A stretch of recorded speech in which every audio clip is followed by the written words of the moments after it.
I want to start with the most recent thing I saw you put out, and that was you're not happy with the CDC on the Johnson and Johnson vaccine. They're saying they're doing it out of an abundance of caution. Granted, there are 6 cases out of 6.8 million. Yeah. What are your thoughts on their move on this? I firmly support sharing and communicating the latest data, the risks that are being shown. I think the challenge is exactly in that word you said, that abundance of caution fails to take into account the cost benefit of what is being undertaken here, right? We are, instead of saying maybe we should be pausing the J&J for women between the ages of 18 and 48 because of those isolated, 1 in a million cases of rare blood clots. Instead of communicating that, but otherwise saying there's no reason to doubt the efficacy or the safety of the J&J vaccine for folks who don't fit within that demographic. The voluntary pause has resulted in cascading stoppages of the J&J vaccine. And now we're able to continue with the Moderna, with the Pfizer, which are currently under FDA emergency use authorization. But the reality is that we are still dealing, and especially in Michigan, with soaring case rates. Think of the top 10 highest metropolitan areas, populations over 50,000 in the country, 9 of them are in Michigan, right? We are seeing, especially the UK variant is spreading like wildfire. And now we are creating more reasons to be doubtful, because if the FDA today at their meeting says, you know what, we studied it and we recommend people take it again, the damage has already been done. There's going to be far more headlines talking about, the risk and the promoting fear than ones that are actually communicating that 1 in a million, 1 in 1.2 million risk of a reaction in a disease that has killed 1 in 600 Americans. Yeah, and I assume there's a worry about increasing vaccine hesitancy and just convincing people altogether not to get the vaccine. And I know you've been an advocate to get that. Okay, moving on now. Afghanistan. You tweeted out in favor of this move yesterday or the day before when I saw it. President Biden, apparently some leaked remarks just got put out for what his statement this afternoon. He's going to say something to the effect of, I'm the 4th president to deal with U.S. troops in Afghanistan. I will not saddle a 5th with that responsibility. You've been an advocate to get out of Afghanistan, but this is months later than former President Trump had negotiated to get out. And it's coming on the 9/11 anniversary, the 20th anniversary. There's obviously a lot of symbolism that President Biden may be going for on that. Do you think that's an appropriate date? And are you worried at all about the months lag time after what President Trump had originally agreed? I think it was broadly understood that the Doha agreement that had the May 1st withdrawal deadline, there had been plenty of reason to accuse the Taliban of not living up to those terms. And especially just coming 3 months into a new administration, it makes sense that folks would want to get their bearings, that have a new team in place, evaluate, assess that strategy. So I don't have a concern with that delay. I'm a little bit concerned. I've been talking to some of our NATO allies who were caught blindsided by this announcement. This is the 9/11 attacks were the only time that the self-defense article of the NATO charter was invoked. And that's why we have, because of that mutual defense pact within the NATO charter, because of the attack against the United States on September 11, 2001. That's why our NATO partners are in there. They're a vital part of our alliance. And I'm disappointed that it seems this action was taken without consultation of our NATO partners. Again, I said in my message that I will work with our colleagues, we'll work with the administration to make sure this is being done in a strategic and thoughtful way. I firmly support putting the onus back on regional players and frankly, extricating the United States from the middle of a civil war.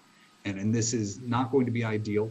There's no good solution here, but prolonging the inevitable will only result in more death. It will only result in putting more Americans in danger and will not achieve a better outcome ultimately. I forget which Sunday morning host asked their guest this question, but I want to ask a version of it to you as well. Is this really any different than when Russia pulled out a few generations ago in what was largely seen as a failure? Well, I think it's hard to spin our Afghan intervention, at least how it morphed over time from the very strict goal of denying Al-Qaeda an international terrorist sanctuary to becoming a nation-building project that kept adding in new elements, whether it was counter-narcotics missions, whether it was a broader reconstruction of the country. The challenge is the Taliban had viewed themselves as a government in exile. And that challenge of legitimacy to the Kabul-based government that had been, in the Taliban's eyes, imposed from international actors, had always left a very unstable dynamic. I think we're actually on the anniversary today of it's called Victory over Russia Day in Afghanistan, or Mujahideen Victory Day, was I believe April 14th, 1989 or 88. So we're on a very auspicious anniversary. I think the difference is that there was more international cooperation post 9/11. There was a much more significant buy-in on behalf of the Afghan people as well. But the reality is that the U.S. is being played against both sides, by both sides. And if you look at, I mentioned the counter narcotics.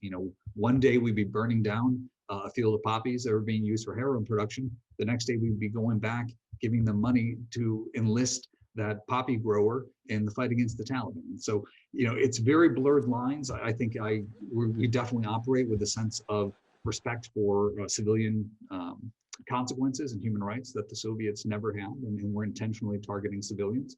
But that doesn't mean just because we're coming from a good place that bad consequences won't flow out as a result. Last question on Afghanistan, then I want to talk the border. Taliban have put out a statement saying that they will not be doing any negotiating until U.S. forces are completely withdrawn. Are you worried about what's going to happen in Afghanistan after we leave? I'm of course worried about what's going to happen in Afghanistan. I think we're not going to be completely unable to deal with and help shape that conflict. But I'm also very aware that as we stay there, the more money we spend, a lot of that is not just going to support our allies, but it's getting siphoned off to attack our forces and attack our allies as well. So I don't think it's nearly as clean cut. And just because the Taliban say publicly they're not going to negotiate does not mean the Taliban are not negotiating. Okay. Southern border, you were just there.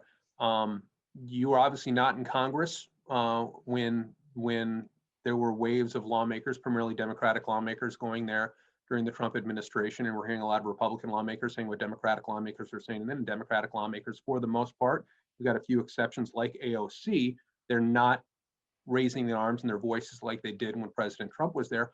What did you see, and what do you want the Biden administration to do? Yeah. I think there's an impression that this is an issue that where Republicans are making a mountain out of a molehill. And in reality, this is a mountain that is being completely ignored. This is a crisis that I'll be honest, I had not appreciated the magnitude until I went there, until I saw for myself, essentially the lack of a strategy, right? Rhetoric has consequences. That was what the Democrats said during the Trump era. And then the same goes for President Biden and his essentially open arms policy or rhetoric. When you had a presidential Democratic nomination primary where folks are raising their hand talking about decriminalizing border entry, talking about creating much more permissive structures, that sent the signal.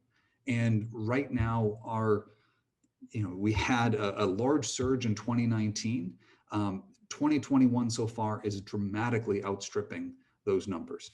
Compared to 2020, we had in March 34,000 encounters, which is when individuals are approaching Border Patrol agents and essentially making that asylum request or otherwise trying to get into the intake processing. So 34,000 last year, and we're up to 172,000 in March. I mean, these are dramatically larger numbers. We were out there and just folks are coming, they're pouring over. And again, when we're creating a lot of incredibly dangerous scenarios for the folks who are coming because they think that there will be an easier path. Asylum is a very tricky issue in terms of what the legal definition is versus where a lot of the claimants are coming from. But the vast majority are seeking better economic opportunities. But the reality that I hadn't fully appreciated was the degree to which anybody crossing that border is crossing that border with some payment to a cartel. Cartels are fighting over controls of various stretches of that border. They have fixed prices that they charge. Some of those prices are cheaper if you're bringing an unaccompanied minor with you. We had seen in prior cycles, we weren't seeing it so much right now, recycling children who are being used in order to facilitate that entry. Just putting children in not only just physically dangerous scenarios, but there,